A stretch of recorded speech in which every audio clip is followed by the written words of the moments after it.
High taxes are extremely high here in the United States. I give you that. But that's not the real problem. The real problem is not the high taxes themselves, but the fact that they are not even really funding the government. So who's financing the government? Government is financed by treasury bonds, paper. And who buys the treasury bonds? Mostly the Fed. And how does the Fed buy them? By printing money. But what backing does the Fed have for that money being printed? The treasury bonds themselves. So basically, you finance the government by printing money out of thin air. Someone could ask, well, so if the government can print unlimited amounts of money out of thin air, why do they collect taxes? The answer is simple, but it's very shocking. The real problem is that you pay high taxes only to uphold the illusion that you are funding the government, which you are not. He's fundamentally saying that we're in a bubble, which is completely true, and that bubble will burst. I am saying it has already burst, but it's kept on life support until they pull the plug. There's this unbelievable fairy tale in the United States that we're having the greatest economy here, and that inflation is down to 3%. And I mean, there's just, and unemployment. It's not even that you beautify the numbers, that you fix them. It's just completely invented. There's no such thing. There's no great economy. There's no great market.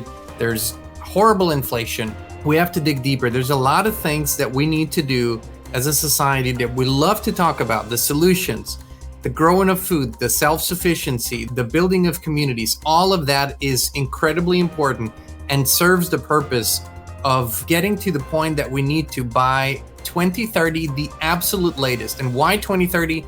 Because the dark forces, if you will, the psychopaths, the cabal, that's where their end date is for fully implementing a few things that they need, no matter what, to bring on their dystopian one world order wet dream. The path to freedom 2030, preservation of biology means many things.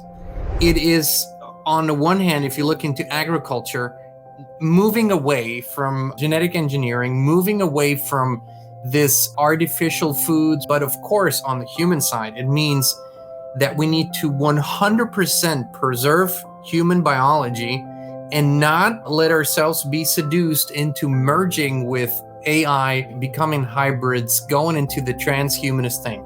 Free speech has been under attack for a very long time, and it's never been a fully realized concept to begin with. But the way it's been in the last years, it's absolutely crazy because the censorship has been codified and has been put into law. The preservation and expansion of free speech. I don't care if you don't like what I say. I don't like what you say possibly, but, and I will use this famous quote, I might not agree with you. I might even oppose what you say, but I will die fighting for your right to say it. Free movement. We've seen what happened in the COVID era. We've seen digital health passports. We've seen basically the new yellow bands and the star, right? People were marked. When you had the mark, you could go certain places. When you didn't have the mark, you couldn't go. Which is why we always tell you the system is not on your side. Free internet. Once you start locking it, once you start requiring digital IDs and biometric, there's no more free internet. Even now, the way it stands, everything you do can be tracked unless you protect yourself to the best of your abilities. Cash, the preservation of cash. Because guess what? It's none of your freaking business what I do with my money.